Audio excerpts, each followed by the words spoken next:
Hey dreamers, did you not get to make it to DreamCon 2017 this year? For just $10, you can download the virtual ticket and get access to the HD video, MP3 copies of all the talks, and some other bonus material. Just go to superjoepardo.com/virtual to get your ticket now and start getting inspired by the amazing speakers that rock the stage. Hey dreamers, my guest today is making his dreams come true by selling stickers. And I really am looking forward to getting some more explanation on that. I can actually, you can't see it, but I can see it. In the background, there is one of those awesome looking vending machines. And it looks like it has a side thing. Is that side thing for stamps? Actually, it's for pencils. Pencils. Oh, wow. Okay. Well, we're going to get there, too, because I'm quite curious as to how many pencils you can sell from a vending machine in 2017 of all times. Dreamers, I'd like to welcome to the show Matt Miller. Joe, thanks for having me on, man. I'm excited to be here on a beautiful Friday afternoon. It is. I think it's a little chilly out here. What part of the country are you in? Central Texas, outside of Fort Worth. Oh, okay. I've been to Fort Worth twice. Nice area. It's like a big South Jersey. I'm from South Jersey. It's just outside of Philly. So it looked to me, it's like, oh man, this looks like Jersey. And then we'd go down a little further and I'm like, oh, there's cows. And there's a mall right behind them cows. Yeah, it's real close to like the Cape May area. I actually spent 3 years at Dover, Delaware at Dover Air Force Base, just right across the bay. So awesome, man. Very cool. Yeah, definitely. So wait, were you in the military? Yeah, I was an Air Force pilot for 9 years. Oh, well, thank you for your service. That's amazing. What kind of did you get to fly? I was a T-38 instructor pilot for 5 years, and then I was a C-5 pilot, the big transport plane, for 3 years. Oh, that's awesome. Do you miss it? Not at all. Well, I take that back. The little T-38 is a little two-seat supersonic jet trainer.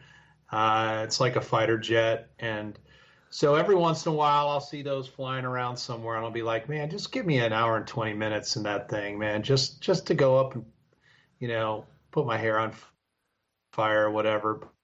Otherwise, Uncle Sam's a very demanding mistress, has total control of your life. And while it was fun when I was single and in my early married years, once we started having kids, I just had other priorities, and traveling all over the world, never knowing when I was leaving and never knowing when I was coming back was not something I wanted to be doing anymore. That is 100% understandable for sure.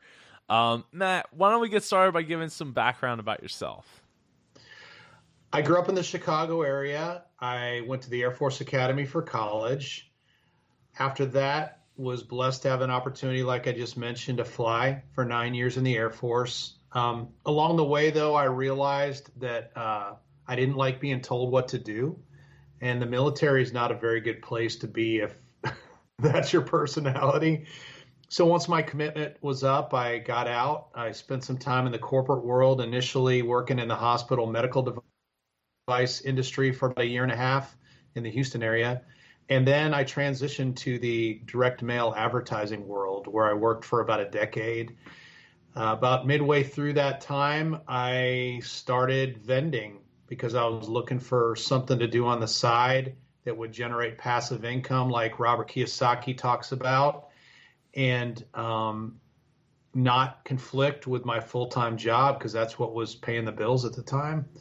And a good buddy of mine from church one Sunday mentioned the gumball machines that he and his daughters had bought, they had placed locally, and that they were servicing on a regular basis in a small business together. And I was like, you know what? I'm in a bad place financially right now because of some corporate decisions that were made. But the vending machines do all the selling.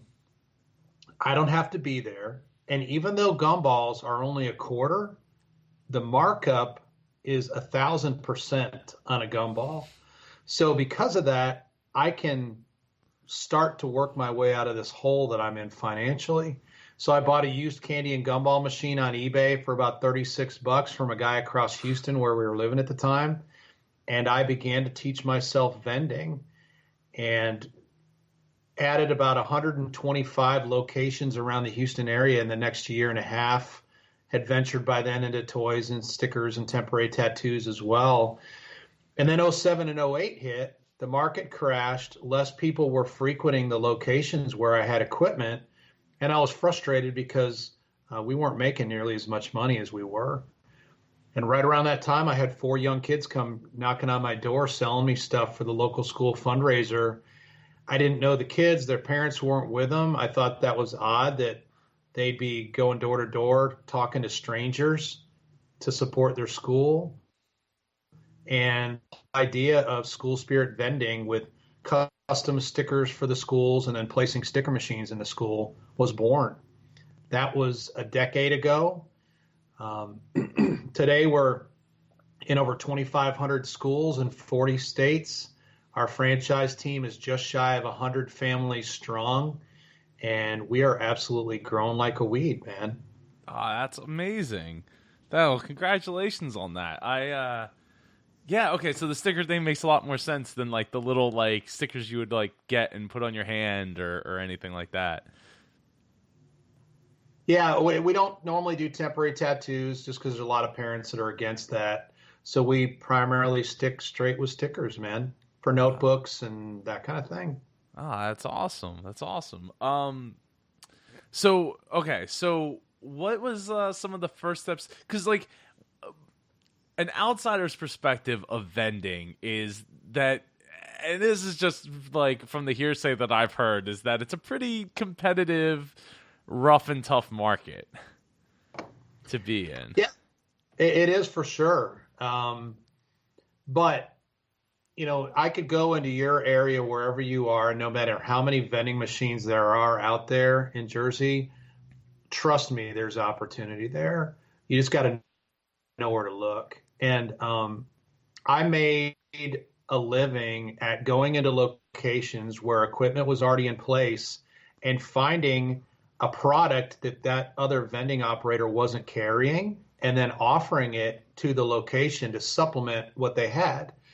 So I didn't have to be the only guy in the location to make great money. I just needed to find a niche in that location that I could exploit and work in.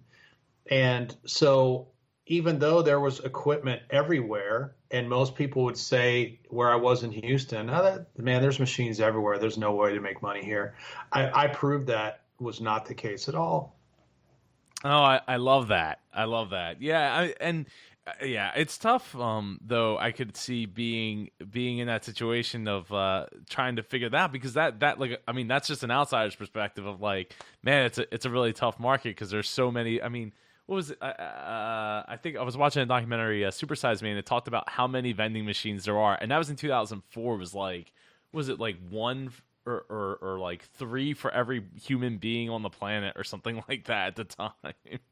Yeah, I don't doubt that. Or no, it was like it was 1 for every 97 people or something to that effect. So it was that, yeah, it was a bit different, but yeah, that's a lot.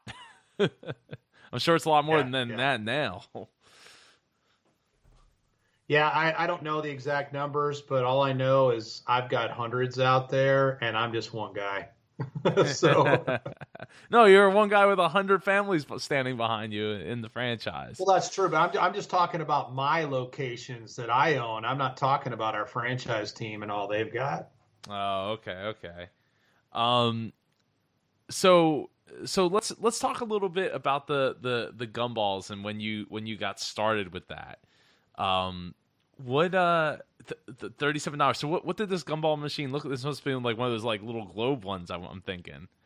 Yeah, it had 2 heads, 2 globes, and one side was for gumballs and the other side was for candy. I picked up the machine on a Saturday morning in my '98 Honda Accord with my 2 young kids at the time. We dropped by Sam's Club on the way home to pick up some gumballs and some Skittles. And the following Monday, I set out starting to figure out how to get that thing in a location. And within a couple of days, I had a a karate studio in the area that was interested in the program, set up shop. Now, my kids never used those machines. I never used those machines. So it was one of those things. I'm like, okay, they're everywhere. So there has to be some money being made here, but I was still skeptical.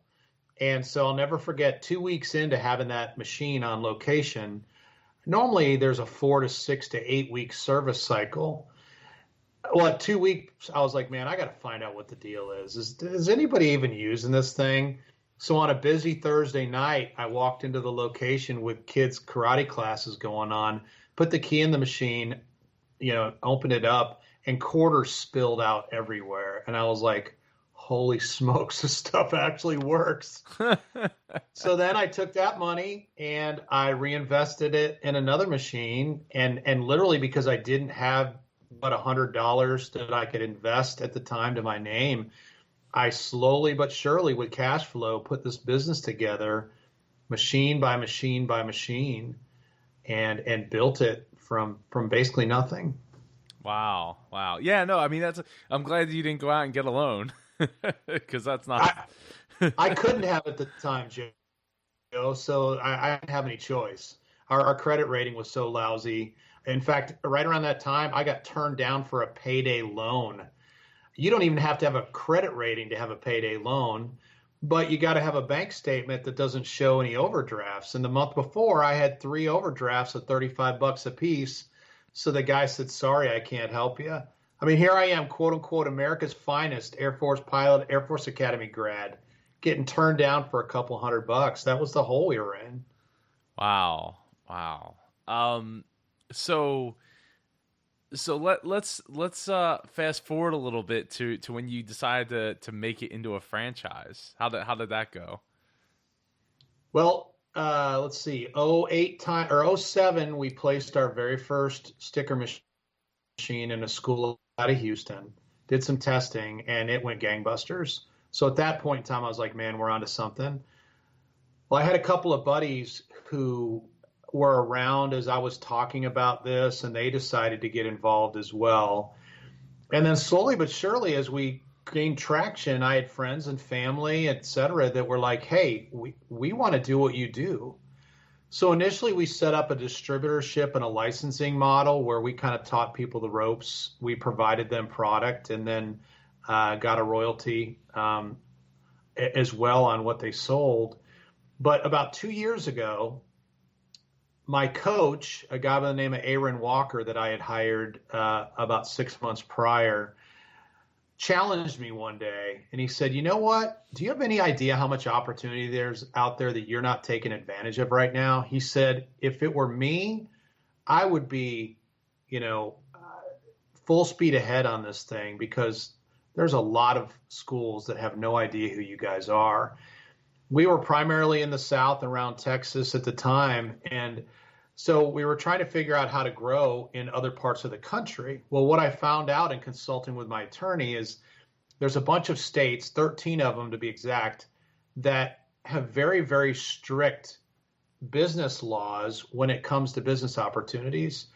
And he consulted me and recommended that really the best way for me to do business successfully and legally in those states to alleviate a lot of the red tape is to become a franchise. So about 19 months ago, 20 months ago, we started franchising. We had a team at the time of about 40 families that we're working with the distributor model.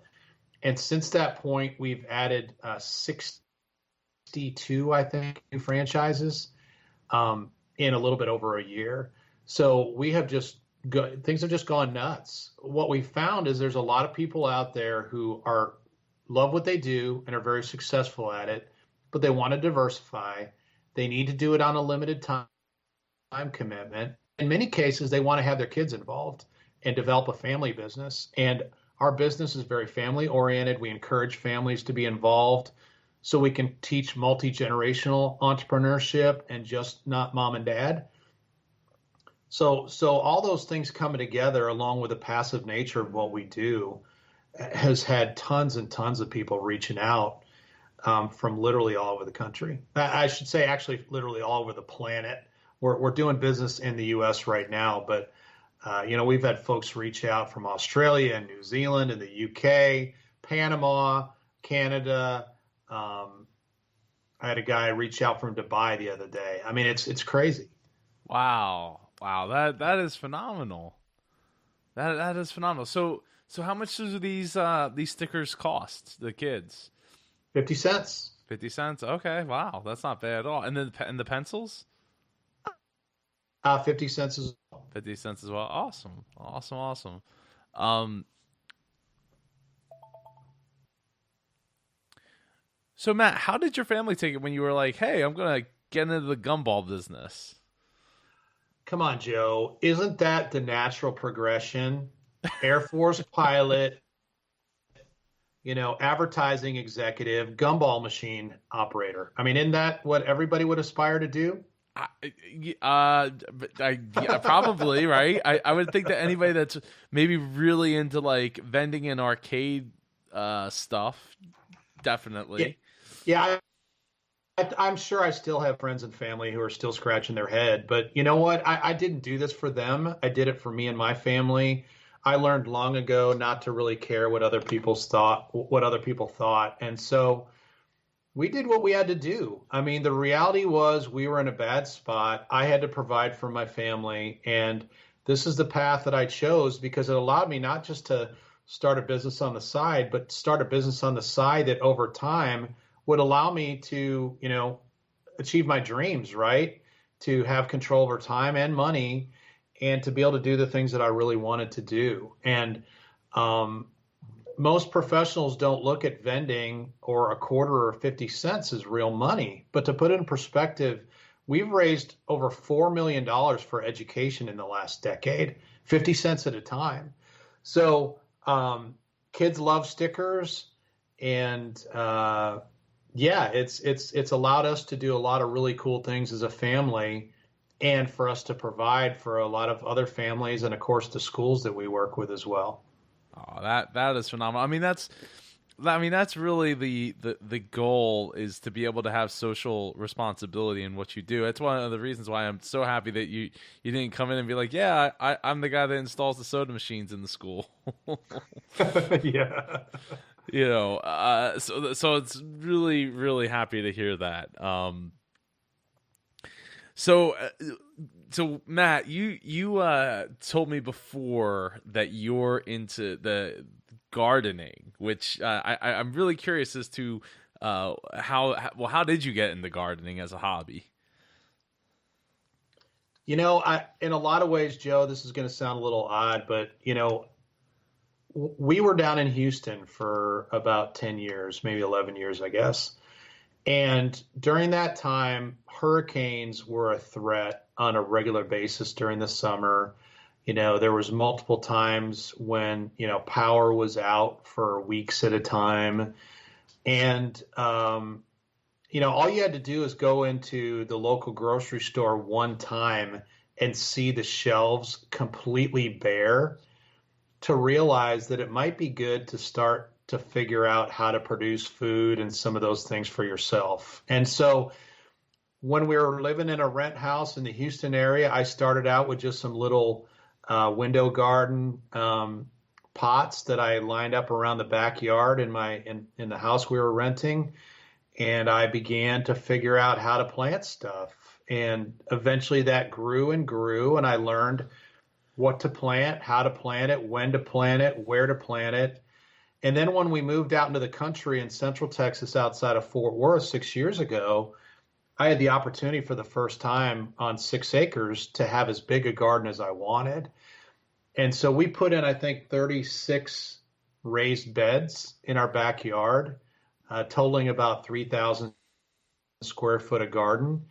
And I slowly started putting that garden together and providing not only for my family most of our needs during the summer, but for people in my church and my neighbors and all that too. And, I struggled for years with patience. And one of the things that gardening allows me to do, aside from just having some time of peace and quiet, working in the soil and the ability to meditate, is I've learned that it's not about me. God's in control. My job is just to plant the seeds and tend them. His job is to grow them. And, there's a lot of lessons and parallels we can draw between gardening and life in general. And so it's been really therapeutic for me. It's amazing to see God work the miracles that he works, and that little seed become a big plant that produces fruit all summer long. We've also got a bunch of nut trees and fruit trees and a huge blackberry patch that we planted and all of that. And so this is a really exciting time actually for us here in the country, because we're in the process of planting right now. And over the next 4 or 5 months, we'll have an opportunity, depending on what it is, to harvest the fruits of our labor, much like, we're able to harvest today the fruits of a decade of what we've been doing with schools. Oh, I love it. That is awesome. Yeah, I kind of assumed that gardening would have something to do with meditation and the silence of working on something that doesn't talk back to you or demand like a whole lot out of you. No, that's awesome.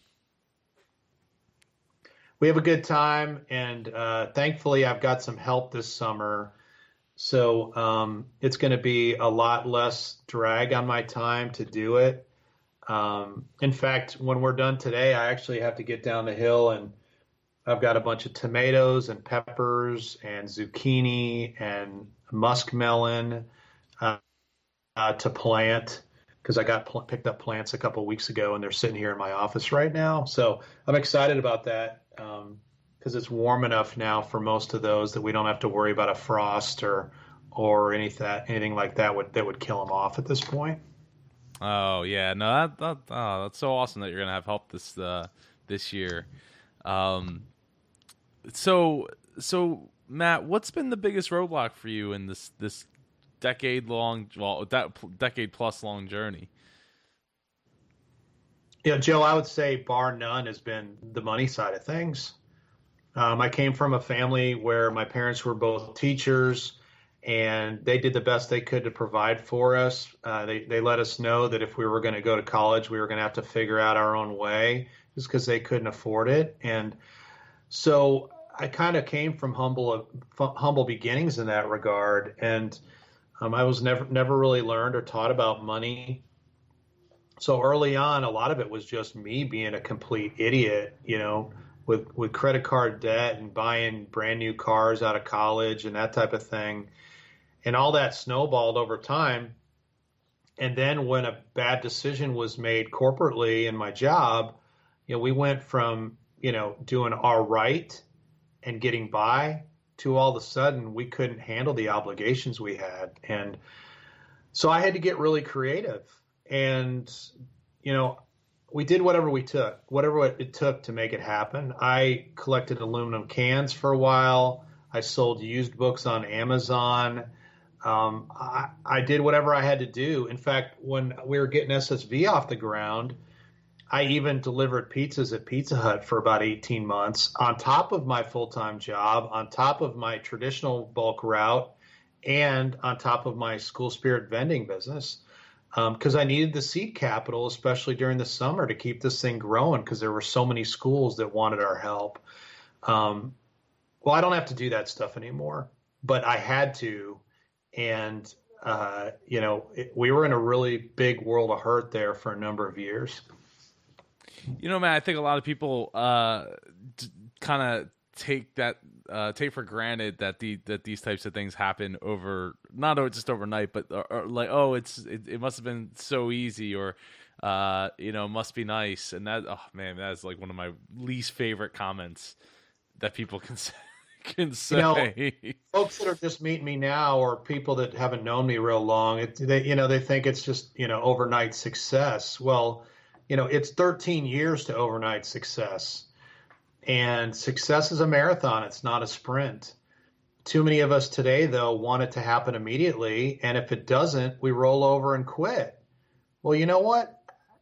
Malcolm Gladwell in his book, Outliers, talks about 10,000 hours to be great at anything.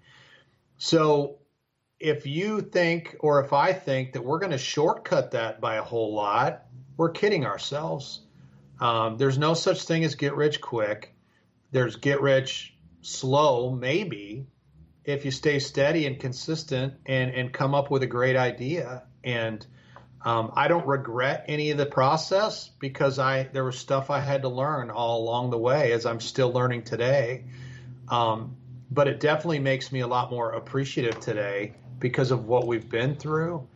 And that has a lot of value. And I think that's one of the reasons why I've been entrusted with the team that I have, is because I've been through the things that many of them are going through or may go through someday, so that I can relate and empathize with them. But I can also show them the way because I have gone through all that and made it out the other side. Yeah, no, absolutely. Doing entrepreneurs are professional problem solvers. That's the way I look at it. Even business owners are professional problem solvers. And in order to, it's like, how do you gain experience? You make bad decisions, right? How do you make bad decisions? Well, you make a decision in the first place. Not everything's going to be a win every single time. I mean, even in successful businesses, Crystal Pepsi was a thing, it didn't work out. I mean, they brought it back, but that's only for nostalgia purposes because they knew they could probably sell a batch of it that they could make up and sell it based on nostalgia. It doesn't have to be failure as much as it could just be like, okay, that was a mistake. I shouldn't have did that. And even with, delivering those pizzas, I'm sure you learned a lot in, just working in in an environment that is so manufactured and so processed oriented as a Pizza Hut. I'm sure that probably helped you a lot to understand, like, how do really great businesses become bigger businesses, right? And here you are franchising yourself. I'm pretty sure Pizza Hut's a franchise. Yes. There's a bunch of corporate-owned stores, but then they franchise as well. So like a speedboat in your house there? No, I got the lawn guys outside, unfortunately. Oh, man. Oh, okay. It's really, really loud.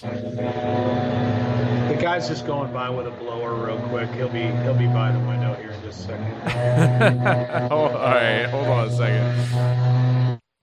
Okay, and we're back. So first it sounded like a speedboat in your obviously indoor pool, and you're just somebody, or a jet ski that somebody's like riding around your indoor pool right next to you. And then it sounded like angry bees as they got further away. I liked the first scenario better, Joe. A lot better. Let's just stick with that. Yeah, I'm on a jet ski right now doing this interview, in the little kiddie pool in my backyard. Oh, I love it. Anyway, I think, people don't, but anyway, so what I was saying about franchise, working within a franchise, I can imagine would give you a lot of insight into what a really process heavy company would look like. Yeah. I mean, big time. Thankfully, in my early years as a pilot, we live by checklists and to fly an airplane, because there's a lot of complex steps that have to happen to get that airplane off the ground and back on the ground safely again. And so I was used to following those checklists there. And so that was my natural inclination to put together similar processes and checklists along the way here, so that we could literally scale this thing to whatever size we wanted. And the effort that it took on the back end was pretty consistent regardless of the number of people that were involved. So it's been a lot of work to make it happen, but we also have a lot of control over time still today. In fact, up until 2 years ago, I was a one-man show. I was a solopreneur. Today I've got some employees and some contractors that help out with various projects and all, but otherwise, the processes, et cetera, and the technology that's available today help us significantly with a lot of that. Yeah, I mean, technology definitely helps, do all those number crunching and put things into them like, hey, figure this out. And it's like, well, the computer figured it out 5 minutes ago because it was in a, in a spreadsheet or some kind of calculation where you don't have to have somebody crunch all those numbers to figure out like, are we making any money? Are we not making any money? What's going on? How can we improve? So yeah, technology, and especially the checklist, right? Understanding the importance of scalable processes. I mean, that's like what my whole consulting business is based around is scalable processes. So yeah, I definitely have a great appreciation for that. Yeah, it's pretty cool, and like I said, with the technology piece, to have a scheduler app today like Schedule Once that I can send somebody a link and they can book themselves into my calendar without any human interaction at all, as just one simple example, has been game changing, because now I don't have to have a person that is actually having to reach out to people to do those things. The computer and the app does it all. Yeah, yeah. So I just want to remind everyone that you're listening to the Dreamers podcast, and I'm Joe Pardo, the host, and I'm sitting down having an awesome chat with Matt Miller, who makes his living off of selling stickers, which is does that still get to you? It blows my mind, man. It really does. Well, that's good to hear, right? It's good to hear that the magic of it hasn't worn off. It's one of those things like when I first started selling products online and I sold my first one, I'm like, oh my God, this is amazing. I can't believe I got my, and then, I've noticed like it gets a little less amazing, but I don't know, like I still think it's amazing because I think most of the products or most of the things I'm selling at this point are conferences. So I'm like, yes, this is awesome. I'm going to get to meet another person at my conference. I can't wait to do that. Yeah. Versus like, oh, it's a digital product and they just move on. Right. They take the product and we go on with our day. But yeah, so this is the Dreamers podcast. Matt Miller selling stickers and is franchising selling stickers, which is pretty incredible. I mean, it makes so much sense when you say it, but it's like, well, I guess not many or very few, if anybody, was doing it before that in the way you were doing it. Right.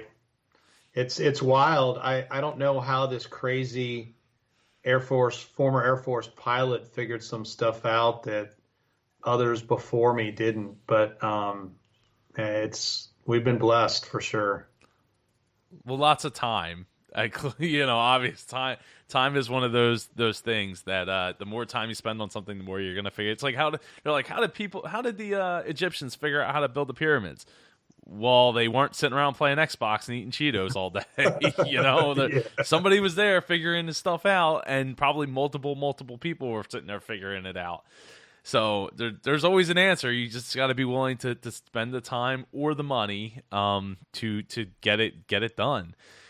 Matt, what was your childhood dream growing up? Joe, to be honest, I don't know that I don't remember having one really. I mean, I just, I wanted to get a good education and then to be able to provide for my family. Other than that, it wasn't one of those things where I wanted to be a pilot, as an example. In fact, the only reason why I went to the Air Force Academy was because I wanted to go to school away from home. And it was essentially a free ride scholarship in exchange for, a certain period of time of my life serving in the military afterwards. So I don't really ever recall, aside from, being a world-class athlete or something that I think every boy at some point in time, dreams about. I don't think I had a whole lot more than that I remember anyway. Well, I mean, soon to be world-class entrepreneur. I mean, that's something, right? Yeah. Oh, no doubt. No doubt. You got to get those deals closed in Dubai. There you go. Matt, what do your dreams for the future look like? Joe, now that the basics are taken care of for our family, my shift is not just from being successful to working more towards being significant. My coach, Aaron Walker, has a company called View from the Top, and he talks a lot about that. Spending your life having significance by impacting positively others around you. And so, number one is to help the families that believe in what we do and are actively a part of it as franchisees, to help them accomplish their dreams, and to give them more opportunity in their life than they might have otherwise had because of the opportunity we've created. I'd love over time to replace traditional fundraising as we know it in the schools. SSV won't do that, but by bringing other projects on board, other companies to provide and fill needs that the schools have. And one of the things I started 3 years ago, believe it or not, is a comic book company. When I was growing up, I was inspired to read as a kid, reading comic books. And I spent a lot of my allowance and lawn mowing and shoveling money when I grew up in the Chicago area on comic books or sports cards at the time. And so once we started to really get a significant sized footprint in schools around the country, I was like, wouldn't it be cool if we started to create content and hopefully could inspire kids to read like I was inspired to read as a kid? So I found a couple of young guys who graduated from Baylor University, and they came up with a comic book series called Marlin and Percy. They're a couple of apes that want to be superheroes. And they originally showed up in our sticker machines. A sticker comes out of the machine in a little folder of cardboard, and we're the only ones out there that print on that folder. And Marlin and Percy, a 4-panel comic, is a part of most of those vends that the kids get. But then once we kind of figured that out, then I was like, guys, what do you think about creating a full-length comic book and starting to make a difference in that way? So to date, we've published 8 full-length comic books. We also have a children's novel that we released here several months back and are real close to releasing the second children's novel. And we're starting to see schools really, really get excited about what we're doing, and kids get excited about reading, utilizing, Marlin and Percy as part of the material that they're reading. That jet ski's getting mighty excited. Heck yeah, man. Revving it up. I'm taking some serious waves, man. Making some serious waves, more like it. Oh, man. No, I think that is really awesome. I love the fact that you're you're put, now that you've established yourself, you want to make a difference in other ways, and that's so awesome, man. It's fun. It's kind of my passion project right now, but hopefully it'll be more than that as time goes on. I don't quite know where it all's leading. I've never, I'm not a publisher or knew nothing about books or publishing or any of that kind of stuff a couple of years ago. And just like in vending, we learned along the way and kind of made some of it up as we went. We're doing the same thing with the comic book stuff, and it's just exciting to see where that potentially heads, not only with the schools that we're working with, but kids all over the world. Oh, I love it. Love it, love it, love it. Matt, how can people connect with you online? So if they want to talk or learn about vending, Joe, I wrote a short ebook called Live Your Dreams, the top 10 reasons why you need to own a vending business. And it just shares my insights with 13 years of experience in the vending industry. Hopefully it'll get folks thinking, because most professionals don't really look at vending as a real business. And I will challenge you in that regard. If they want to talk a little bit about the franchise and that, I'm more than welcome to talk about that as well. But they can go to ssvbusiness.com ebook.com/dreamers to download that ebook for free, and we can start a dialogue if they like. On the comic book side of things, if they've got kids or grandkids in their life that they'd like to share the Marlin and Percy world with, if they go to marlinandpercy.com and go to the shop and use the coupon code APEPOWER, they can buy a bundle of comics number 1 through 7 for ebook download and save 40% off the cover price on those and get some really, really cool stuff at a ridiculous price and share a little bit of my vision with some kids in their life. Well, that's awesome. I will definitely have that in the show notes at dreamerspodcast.com. Matt, thank you so much for coming on. Is there any last thoughts you'd like to share before we wrap up? Joe, I would just tell folks, you live in the land of the greatest opportunity still to this day. And I encourage you to take the maximum advantage of that opportunity, to not settle for the 9 to 5. It takes work, it takes effort, but I truly believe that most of us are not doing what we're really passionate about right now. We're just doing what we feel we need to do. And with some hard work, some focus, and some creativity, you can truly get yourself to a point where you can pursue your passions while making money as well. And I just hope folks will do that if they're not already. I would hope so too. Being part of the Dreamers podcast and all, it's not always easy, and sometimes you do need to, as Matt put it, get a job at Pizza Hut delivering pizzas. But it's totally worth it as long as you figure out a plan and stay on track of what you want, where you want to head and what you want to accomplish. So thank you so much, Matt, for coming on. I really appreciate it, and I'd love to have you on again and sometime in the future, and we can follow up and see how everything's been going. Hopefully you'll have a trip to Dubai to go, check it. I mean, to do business, but to check it out. Joe, thanks for the opportunity, man. God bless you, and we'll look forward to talking again soon. Thank you very much. Thank you for joining us for this episode of the Dreamers Podcast. Follow us on Twitter at Dreamers Podcast. Join us on Facebook at facebook.com/Dreamers Podcast. If you or someone you know would like to be a guest on the Dreamers Podcast, please send an email to j@jpar.co. This podcast is copyright 2014 by jpar.co.